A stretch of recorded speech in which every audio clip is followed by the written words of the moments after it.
A combat veteran, fleeing the memories of war, seeks refuge in the silence of Lake Superior. But his peace is shattered by a haunting ritual.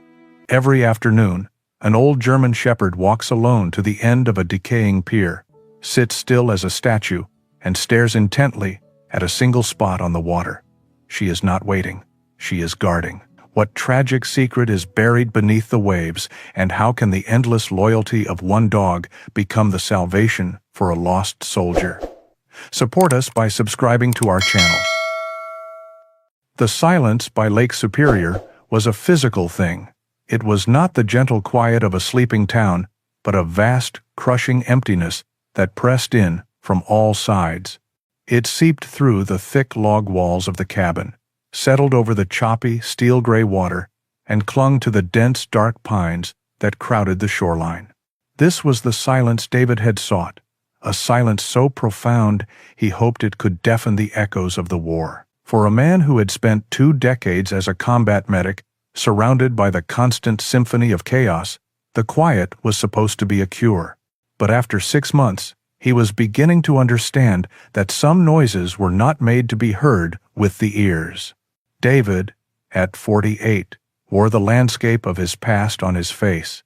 It was a rugged but kind face, etched with lines that spoke of too little sleep and too many things seen. His tall, lean frame was still strong, a testament to a life of discipline, but there was a weariness in his posture that had nothing to do with physical fatigue. Short-cropped brown hair was surrendering to gray at the temples, a quiet admission of the years.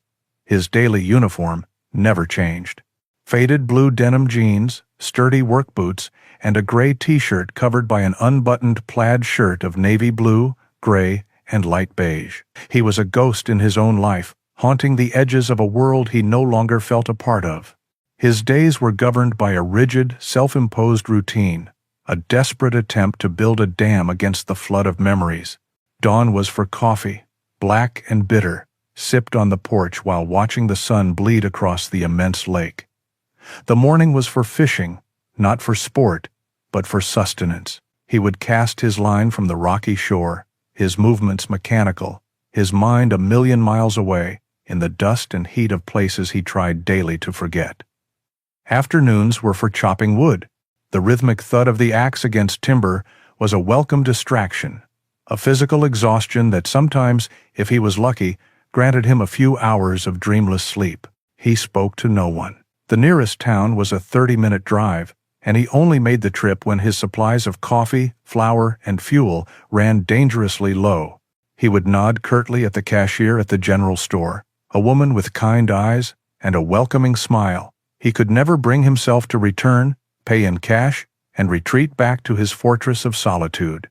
He was not unkind, just absent. The part of him that knew how to connect with people had been amputated on a battlefield far away, and he had never learned to live without it. He had come to Minnesota seeking peace, but the silence he had found was not peaceful. It was hollow, and in that hollowness, the ghosts of his past had more room to scream. The emptiness he felt inside was growing, a gnawing void that no amount of routine or isolation could fill. It was on one such afternoon, as the autumn sun began its slow descent, that his routine was broken. The air was crisp, carrying the earthy scent of pine and damp soil. The sky was a canvas of pale orange and purple hues. David had just finished stacking the last of the firewood and was wiping the sweat from his brow with the back of his hand. He stood for a moment, his gaze sweeping over the familiar landscape, the lake, the trees, the rocky shoreline.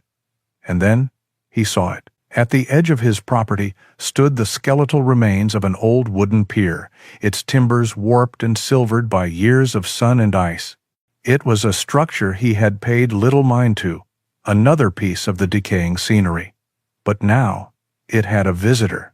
A dog was walking with a slow, deliberate pace down the length of the pier.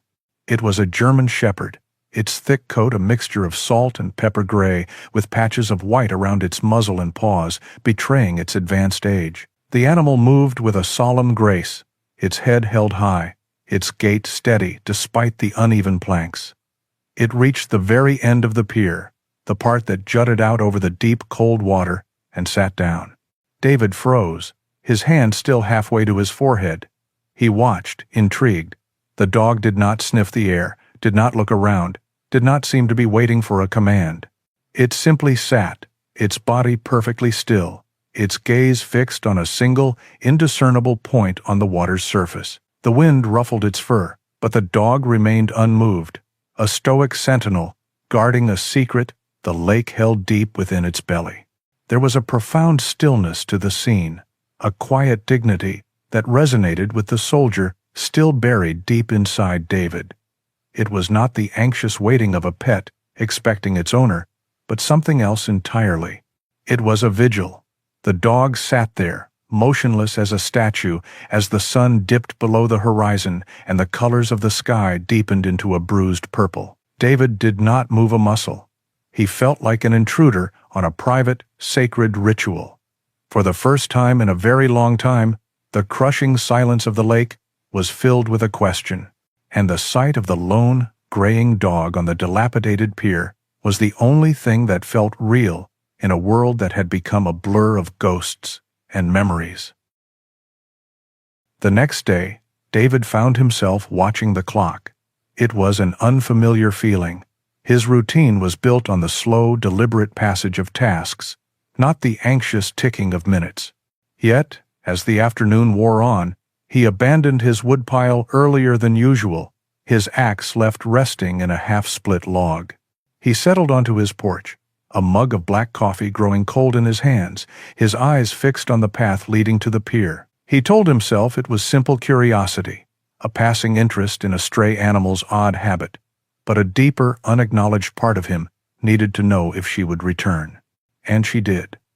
As if summoned by an invisible clock, she appeared at the edge of the woods at precisely the same time, about an hour before sunset. She walked with the same unhurried, dignified gait, her paws making soft, rhythmic sounds on the weathered planks. She did not look towards his cabin, her focus entirely on the destination ahead. David watched her, a name forming unbidden in his mind. Luna.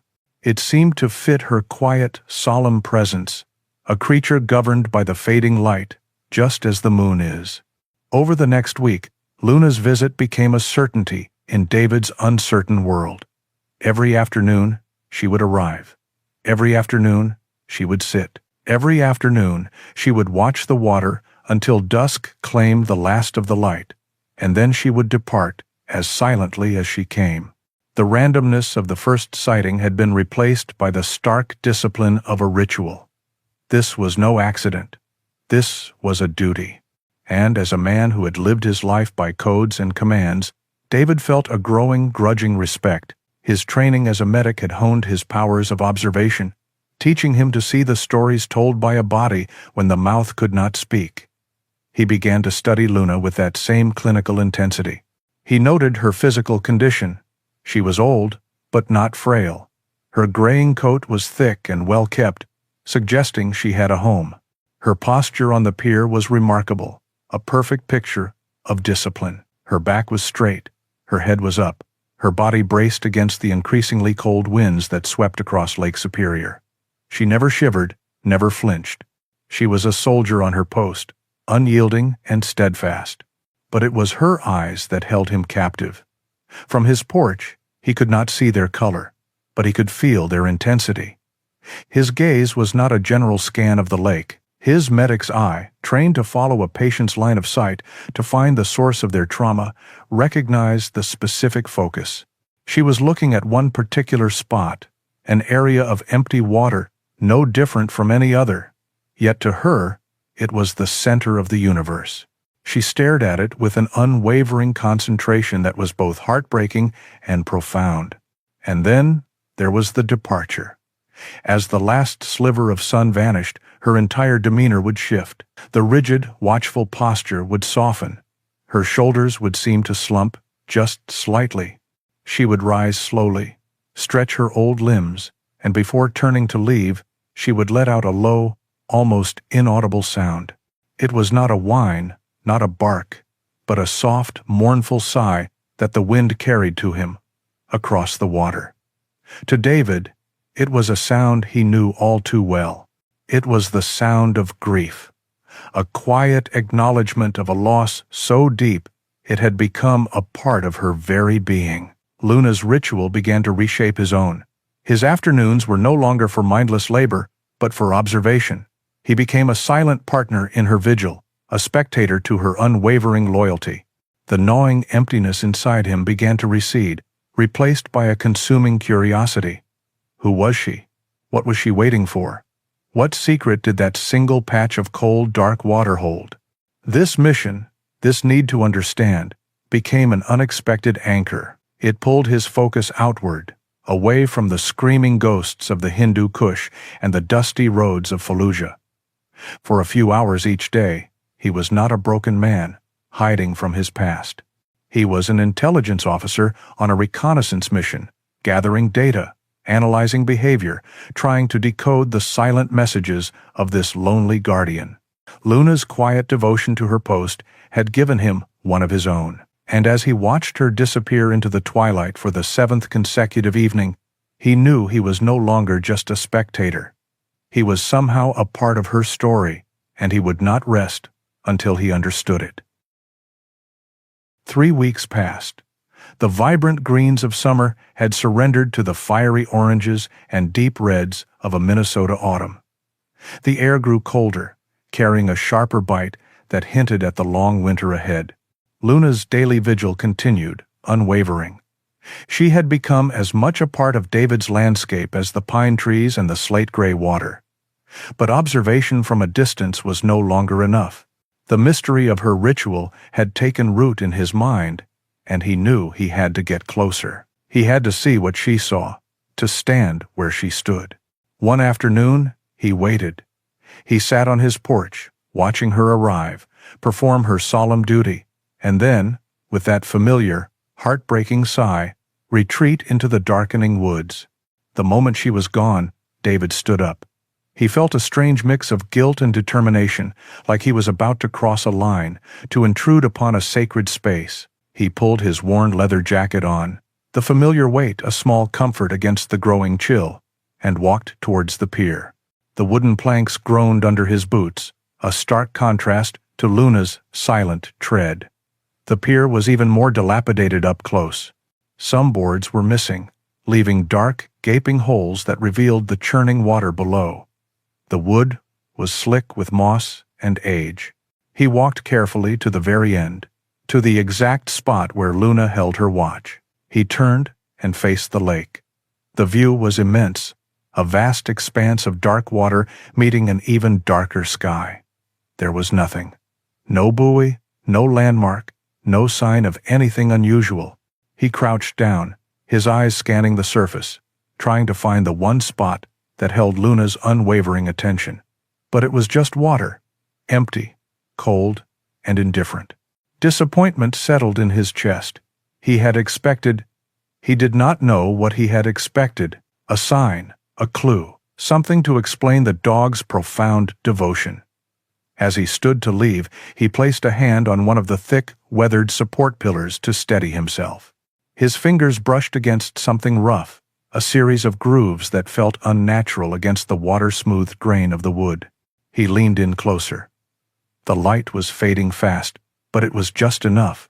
There, nearly erased by years of wind and ice and sun, was a carving. It was crude, the letters uneven, clearly etched by an unsteady, youthful hand.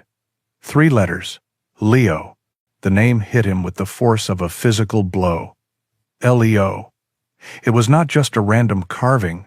It was a piece of the puzzle, the first tangible link to the story he had only been able to guess at. This was not just a pier, it was a memorial. And Luna was not just a guardian, she was a mourner. He stood there for a long time, the cold wind whipping at his face, the 3 small letters burning in his mind. That night, the ghost of that name followed him into his sleep. The dream started, as they always did, not with the cold of Minnesota, but with the suffocating heat of Afghanistan. It was the summer of 2009. The air was thick with dust and the metallic smell of fear. He was in a small village, a place whose name he could no longer remember, caught in the chaos of a sudden firefight. He was kneeling on the ground, his hands working desperately, trying to stop the bleeding from a small body.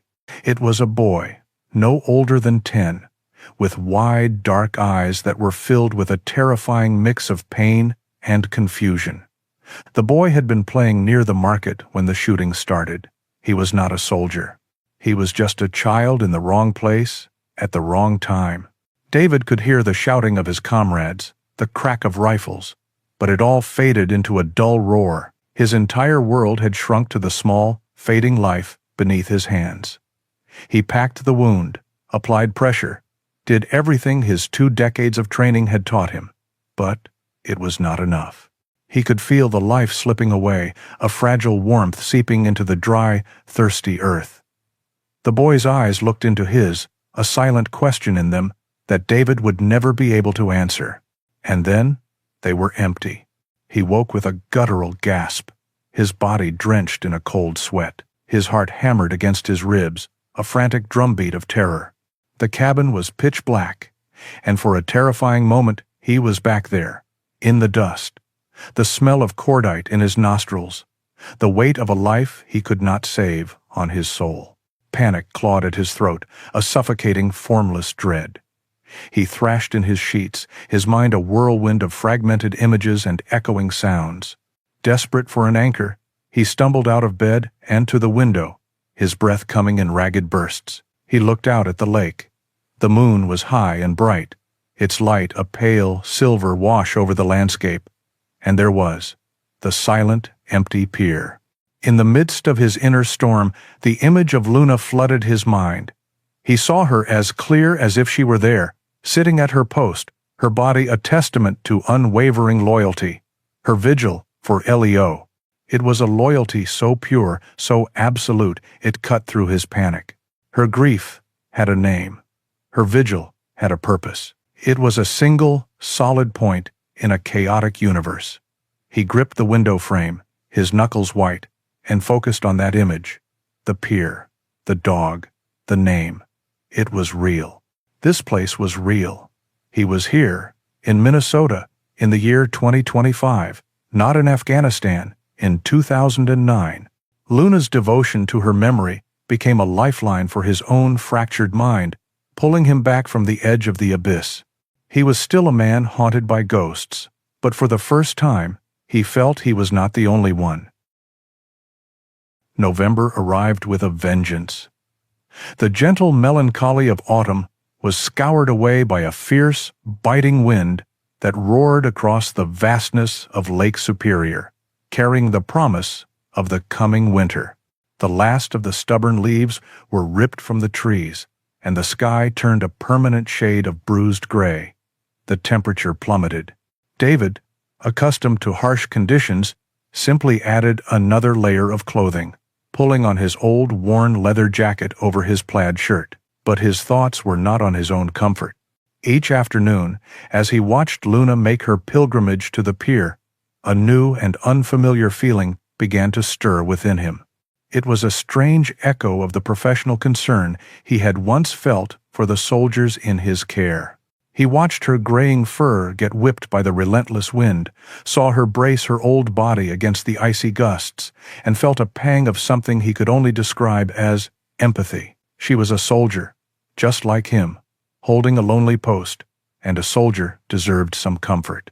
The idea was a rebellion against the life he had so carefully constructed. His solitude was a fortress, its walls built with strict rules of non-engagement.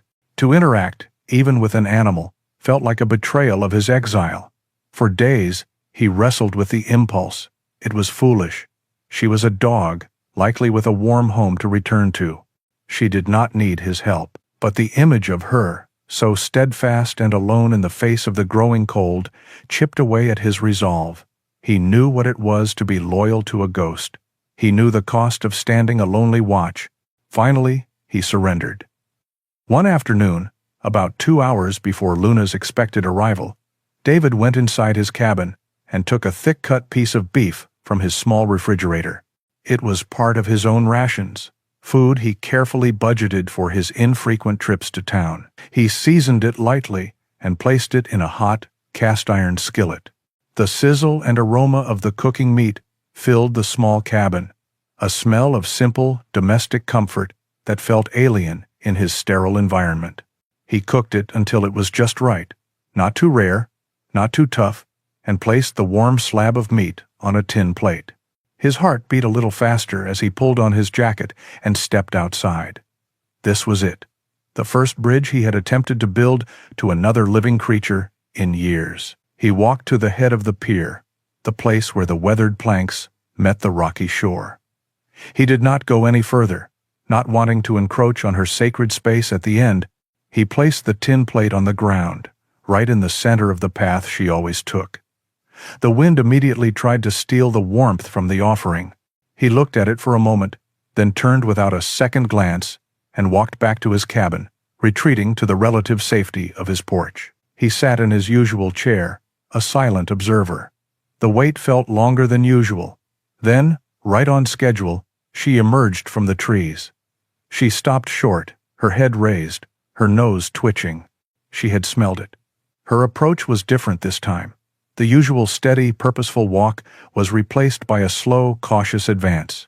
She moved one paw at a time, her body low to the ground, her intelligent eyes darting from the plate to the cabin and back again. She was a veteran assessing a potential trap. She reached the plate and stopped, her nose hovering over the meat, sniffing intently. She looked directly at the cabin, and for the first time, David felt as if she was truly seeing him, a silent, still figure on the porch. He held his breath, making sure not to move a muscle. For a long minute, she stood frozen, a statue of wary indecision. He thought she would turn away, that his gesture had been a mistake, an unwelcome intrusion into her world of grief. But then, her posture softened. She gave one last glance towards the cabin, a look that felt less like suspicion and more like an assessment. Then, she lowered her head and began to eat. She did not wolf it down like a hungry stray. She ate with the same quiet dignity she brought to her vigil. When she was finished, she licked the plate clean, raised her head, and looked towards the porch once more. It was just for a second, but David could have sworn it was a nod, a silent acknowledgement, an unspoken "thank you." Then, as if the transaction was complete, she turned and continued her walk down the pier to her post. Her ritual was unchanged. She sat, she watched, she mourned. But for David, everything had changed. He had breached his own walls, he had reached out. And in the cold, desolate landscape of his self-imposed exile, a small, fragile connection had been made. It was a bridge built not of words, but of a shared understanding of loyalty, loss, and the simple comfort of a warm meal against the cold. The locals called it the Wrath of the North, a name spoken with a mixture of reverence and fear. It was not just a snowstorm, it was a seasonal siege. The sky had been a heavy, oppressive gray for 2 days, a lid pressed down tight upon the world. Then, the first flakes began to fall, not in a gentle drift, but in a thick, swirling curtain that erased the horizon in minutes. The wind came next, a low moan that grew into a furious, shrieking howl, driving the snow horizontally and piling it into massive, sculpted drifts. David was prepared. He was a man who believed in preparation, in foresight, in controlling the variables. His woodpile was stacked high and covered with a thick tarp. His pantry was full, his water barrels were topped off, and his generator was fueled and ready.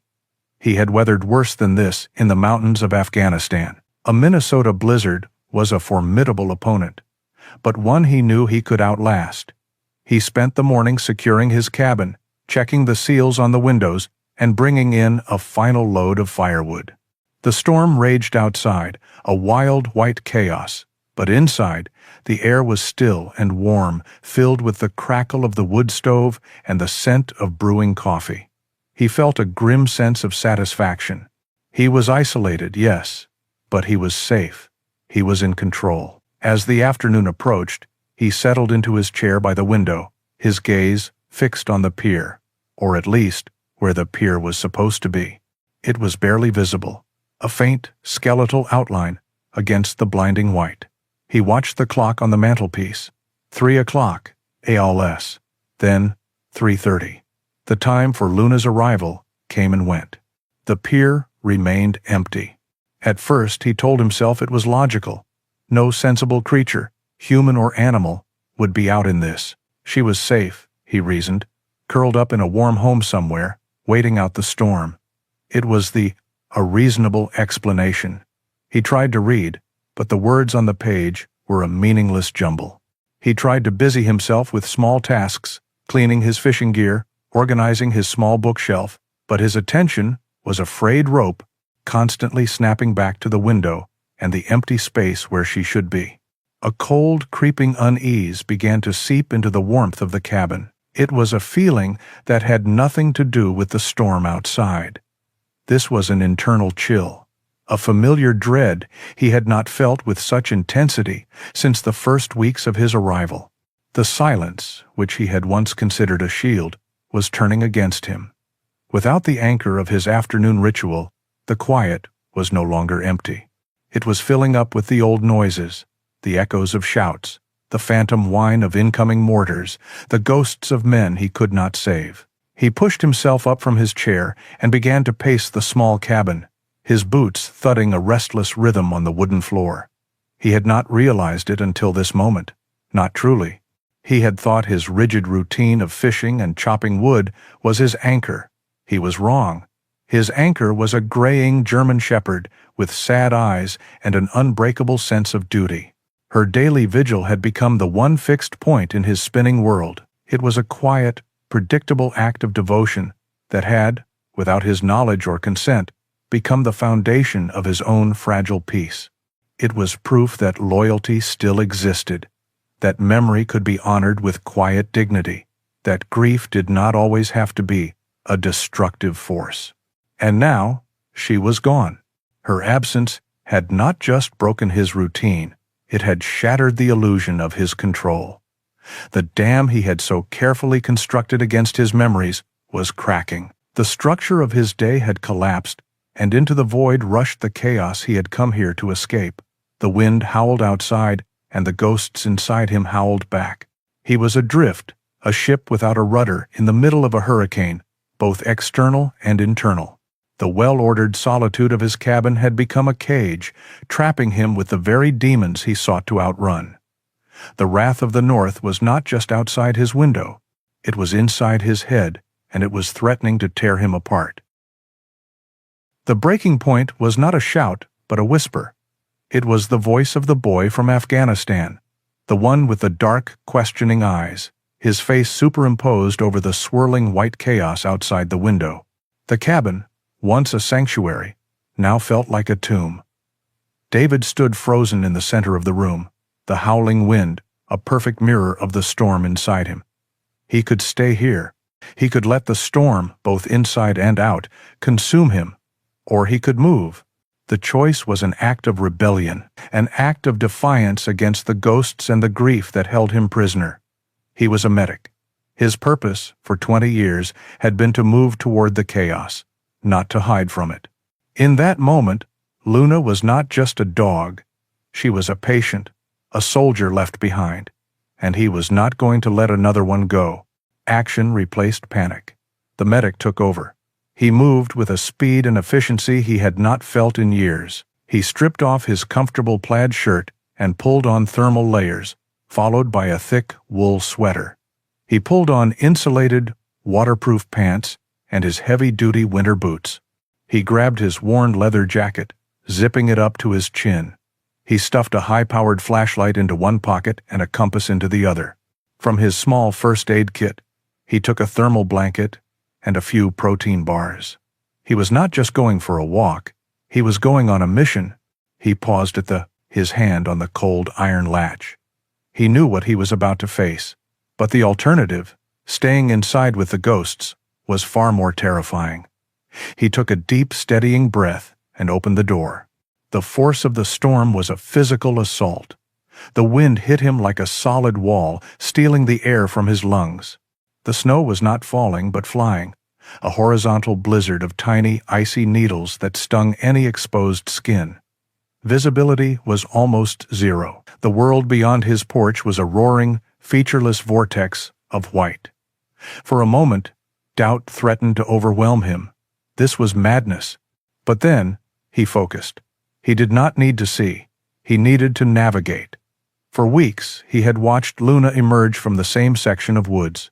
He had noted the slight dip in the terrain, the cluster of 3 birch trees that marked the entrance to a path. In his mind, he had a map. He would not search for paw prints. He knew they would be long gone, buried under a foot of fresh snow. He would follow the trail, an old logging road perhaps, overgrown but still there. He pulled his hat down low, cinched the hood of his jacket, and stepped off the porch. The snow was already knee-deep, and each step was a struggle. He pushed forward, his body leaning into the wind, his eyes squinted into slits. He moved past the snow-shrouded pier, a ghost of a structure in the maelstrom, and headed for the birch trees. He found them by memory, their pale bark, a faint glimmer in the whiteout. He had found his trailhead. The path was invisible, completely buried, but David could feel it under his feet. The ground was firmer here, more compacted than the surrounding forest floor. He kept the faint outline of the tree line on his left and the slope of the land as his guides. It was grueling, exhausting work. The cold was a living thing, a predator that gnawed at him, seeking any weakness in his defenses. His breath plumed in front of him, freezing instantly on his beard and eyebrows. But as his body grew colder, his mind grew clearer. The mission focused him. The howling of the wind drowned out the whispers of the ghosts. Every ounce of his energy, every bit of his concentration, was dedicated to the task at hand. One more step, then another. He was a medic again, moving through the fog of war, his objective clear: find the wounded, bring them home. He did not know how long he had been walking. Time had dissolved in the swirling white. His muscles ached, and the cold had sunk deep into his bones, a dull, relentless pain. But he did not stop. He was driven by a force stronger than his own exhaustion. It was the image of a loyal, old dog, standing her post. It was the memory of a young boy's empty eyes. This time, the outcome would be different. It had to be. He was no longer a man running from his past. He was a man walking into a storm, determined to save a life, and in doing so, hoping to find a reason to save his own.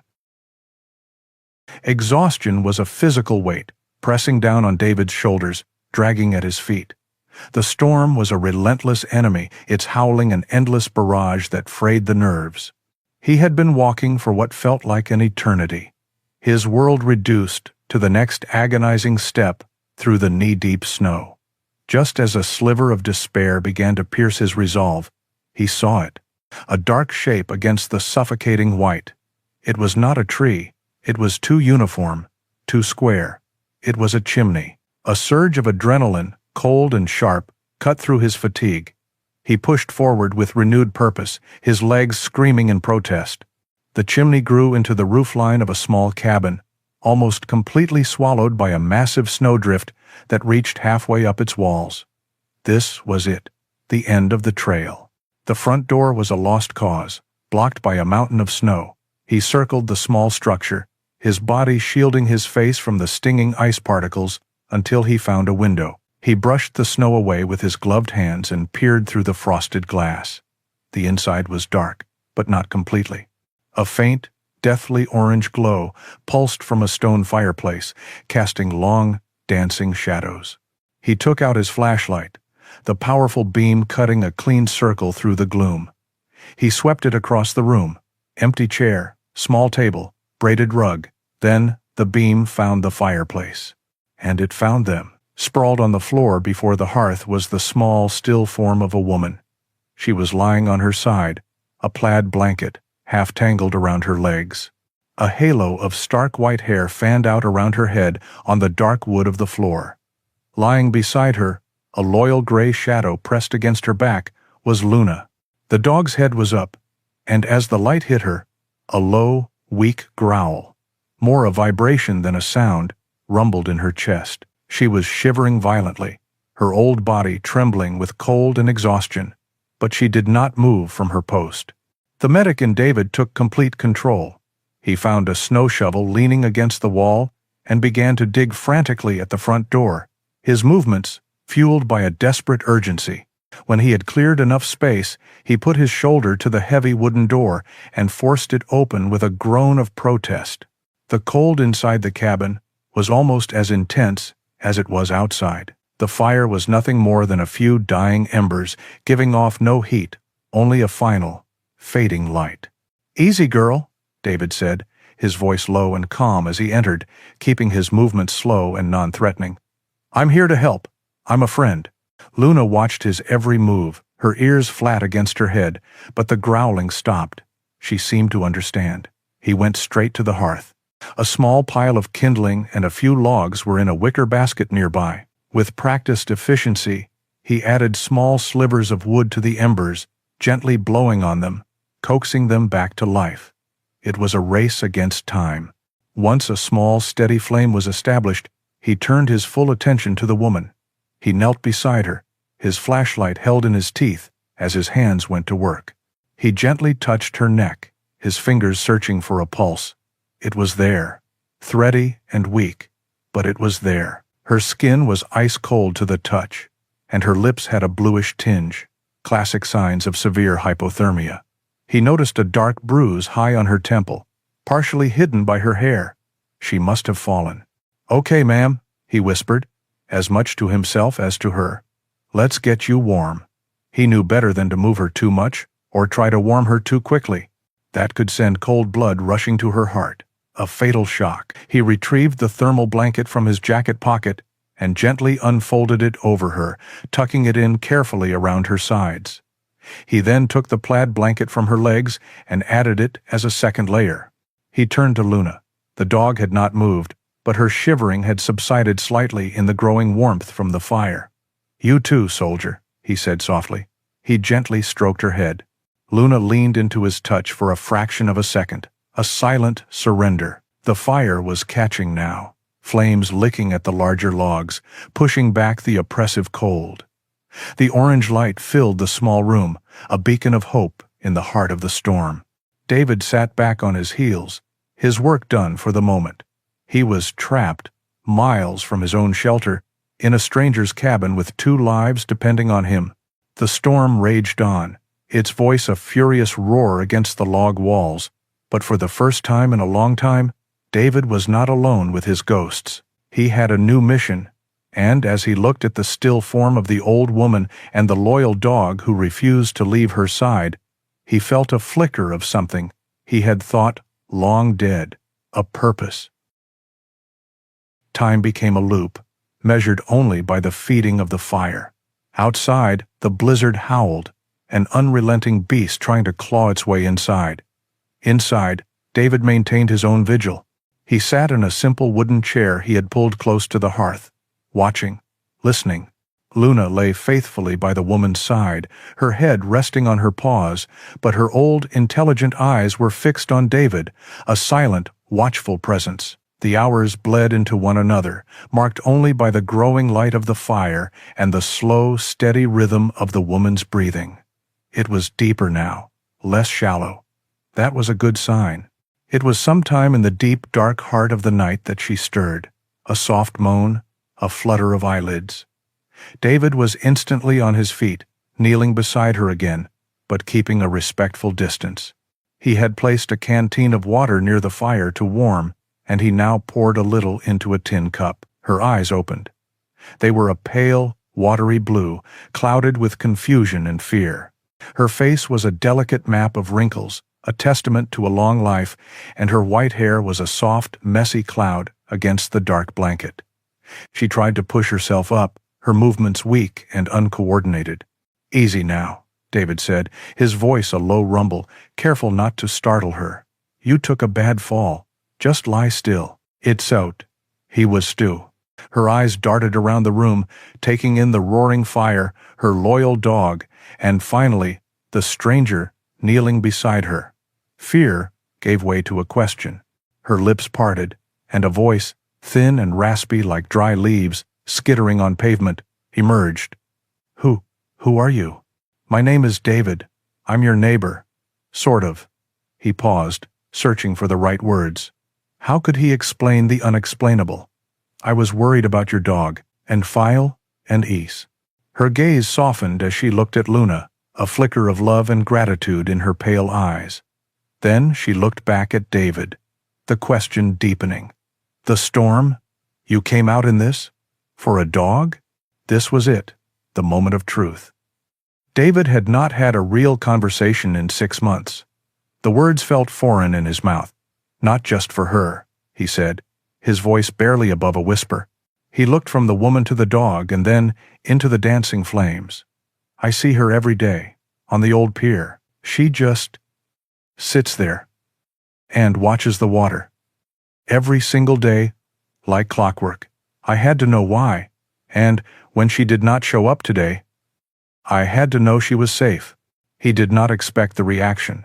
The woman's face, already so pale, seemed to crumble. Her lower lip trembled, and the pale blue eyes filled with a sudden, overwhelming flood of tears.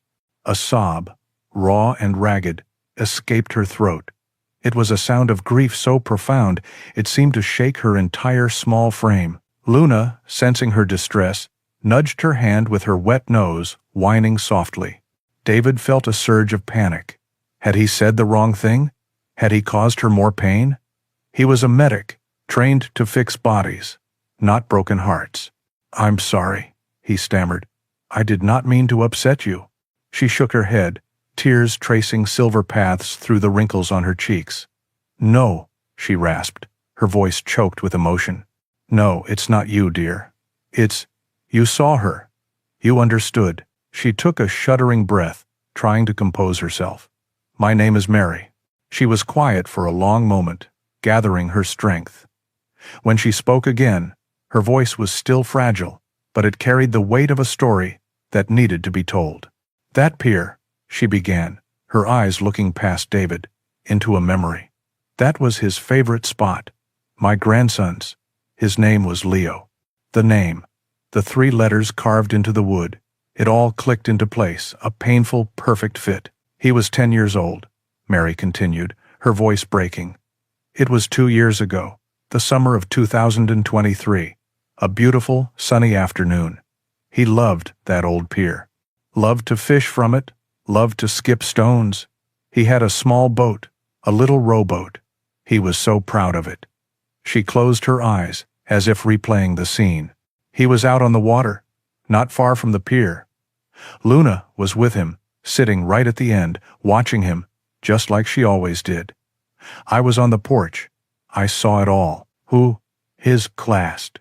Another sob shook her. David remained silent, a statue of witness. He knew this part of the story, the part where the world turns upside down in the blink of an eye. I don't know how it happened, Mary whispered. He stood up to cast his line. Maybe he lost his balance. The boat just tipped. He was in the water. He was a good swimmer, but the shock of the cold water, maybe. He panicked. Luna started barking, a sound I'd never heard from her before, so frantic, so terrified. By the time I got down there, he was gone. The lake just took him. The fire crackled, the only sound in the room for a long time. David finally understood. The vigil, the unwavering gaze, the heartbreaking sigh at dusk. It was not just memory, it was a replay. Every day, Luna returned to the scene of the tragedy, to the last place she saw her boy, and she waited. She waited for a miracle. She waited for him to surface, to row back to shore, to be okay. Ever since that day, Mary said, her voice now a near whisper, she goes back. Every single afternoon, an hour before sunset, she sits, and she waits. She's been waiting for 2 years.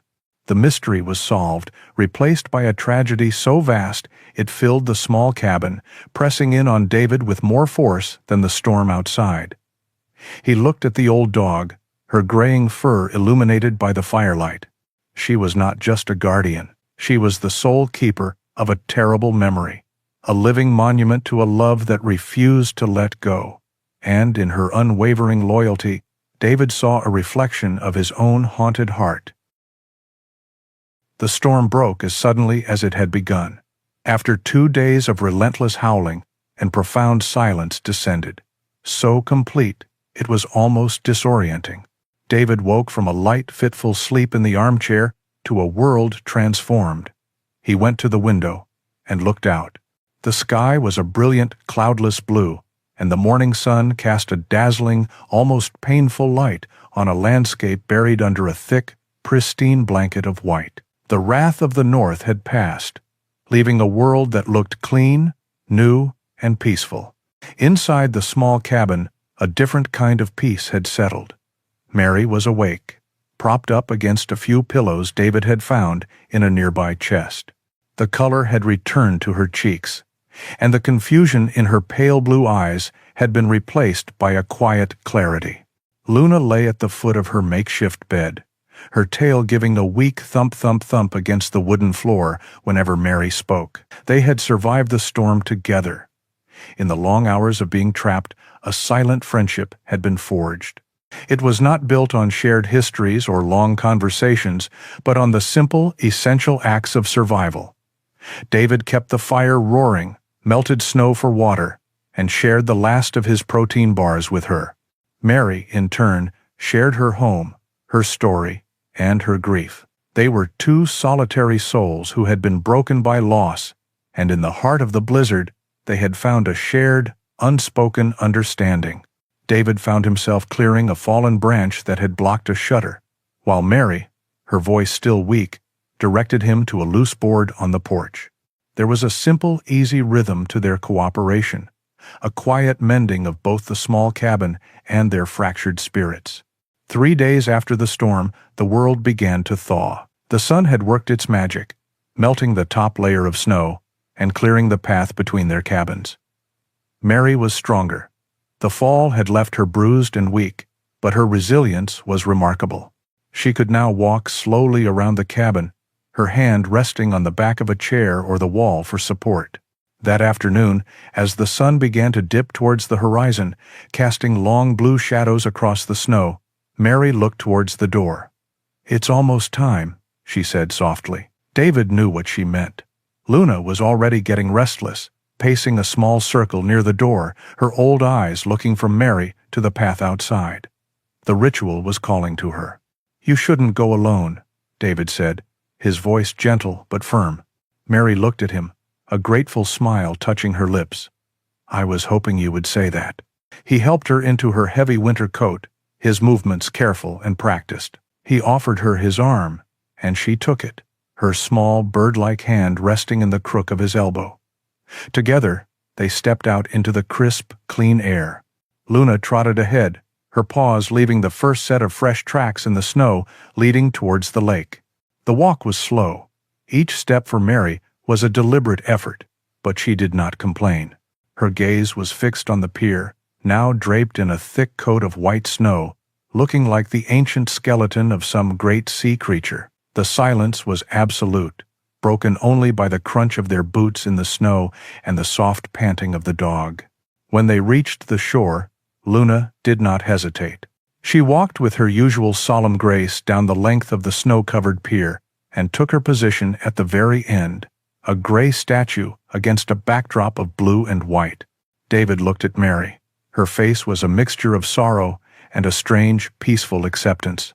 He nodded towards the pier. "Come on," he added. Olo. Slowly, carefully, they walked out onto the frozen planks. The world felt vast and empty. It was just the three of them, suspended between the endless white of the snow and the endless blue of the sky and water.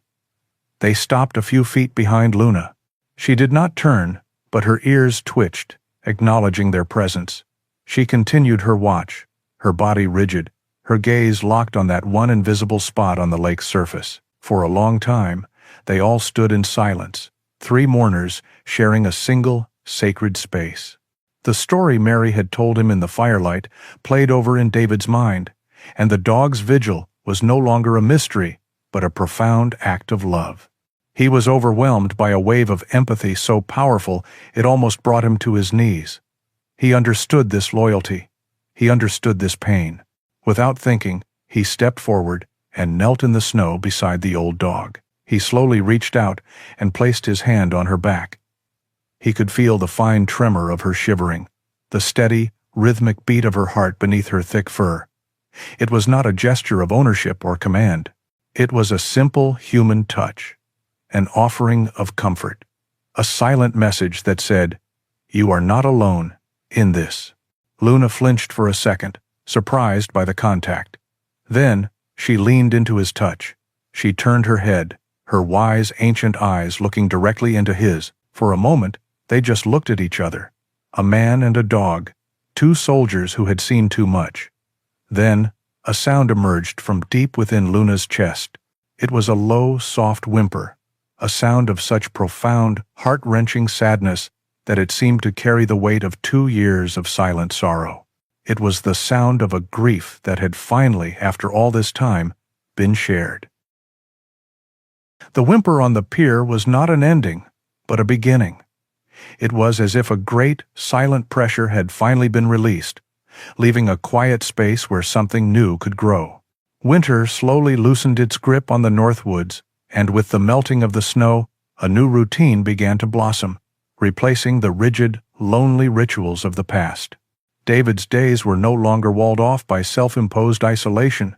The path between his cabin and Mary's became well-trodden. Most mornings, he would walk over, a fresh pot of coffee in hand, and find her sitting on her porch, wrapped in a thick wool blanket. They did not always talk much. Sometimes they would just sit in a comfortable silence, watching the lake slowly wake up, the ice breaking apart into great grinding sheets. Theirs was a friendship born not of words, but of a shared understanding. They were survivors, each bearing their own invisible scars, and in each other's quiet company they found a solace that solitude could never offer. One day, David arrived at Mary's cabin not with coffee, but with a toolbox and a pile of fresh lumber. He looked at the old, decaying pier, the site of so much pain and loyalty, and saw not an ending, but a new mission. "That thing's a hazard," he said to Mary, his tone matter-of-fact. "Someone else could get hurt." "I was leap." Mary just nodded, a deep understanding in her eyes. The work became a new kind of therapy for David.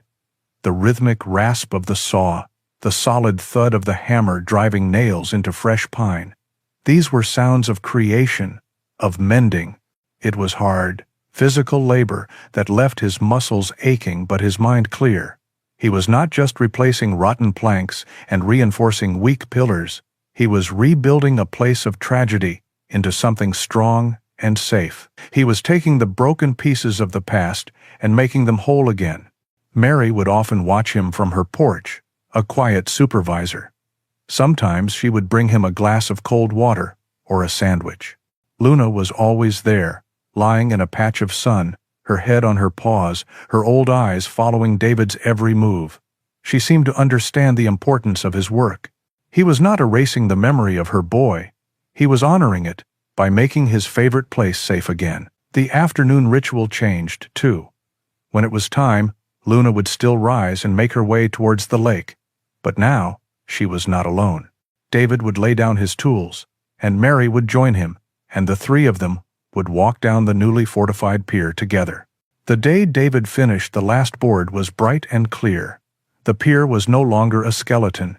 It was strong and solid, the fresh pine a warm, golden color in the afternoon sun. He had even built a small, sturdy bench at the very end. That evening, the three of them sat on the new bench. The air was soft with the promise of spring. David sat in the middle, with Mary on one side and Luna on the other. For a long time they watched the sun set, painting the sky in strokes of orange, pink, and deep purple. Luna was different. She was not the rigid, stoic sentinel of months past. She did not stare at the water with that same desperate, heartbreaking intensity. Her watch was over. She sat calmly, her body relaxed, a quiet presence of peace. After a while, she let out a soft sigh, not of grief, but of contentment, and rested her heavy, graying head on David's knee. David instinctively put his hand on her head, his fingers gently stroking the soft fur behind her ears. He looked out at the vast, calm lake. The silence was still there, but it was no longer a crushing, empty thing. It was a peaceful silence, filled with the soft lapping of the waves, the distant call of a loon, and the steady, quiet breathing of his companions. The ghosts of Afghanistan were still there. He knew they would always be a part of him, but they were quiet now. They had been soothed by the simple, profound act of caring for someone else. He had come to this remote corner of the world, seeking an escape, a fortress of solitude to hide from his pain. He thought he could find peace by shutting the world out, but he had been wrong. He had found it not in the running, but in the staying. He had found it in a shared cup of coffee, in the rebuilding of a broken pier, and in the unwavering, silent love of a loyal old dog. He looked at Mary, who gave him a small, gentle smile. He looked down at Luna, whose eyes were closed, a picture of perfect trust. He was no longer a ghost haunting the edges of his own life. He was here, he was present, and in the quiet embrace of two other lonely souls, he had finally, after a long and brutal war, come home. It teaches us that sometimes the deepest wounds are not healed in the silence we seek, but in the quiet comfort of a shared grief. Luna's unwavering loyalty became a beacon, guiding two lonely souls back to the embrace of life. If this story touched your heart, we hope you'll share it with someone who might need to hear it. Your thoughts in the comments mean the world to us, and by subscribing, you become part of this journey. Our next story is waiting for you now on the screen, and we hope to see you there.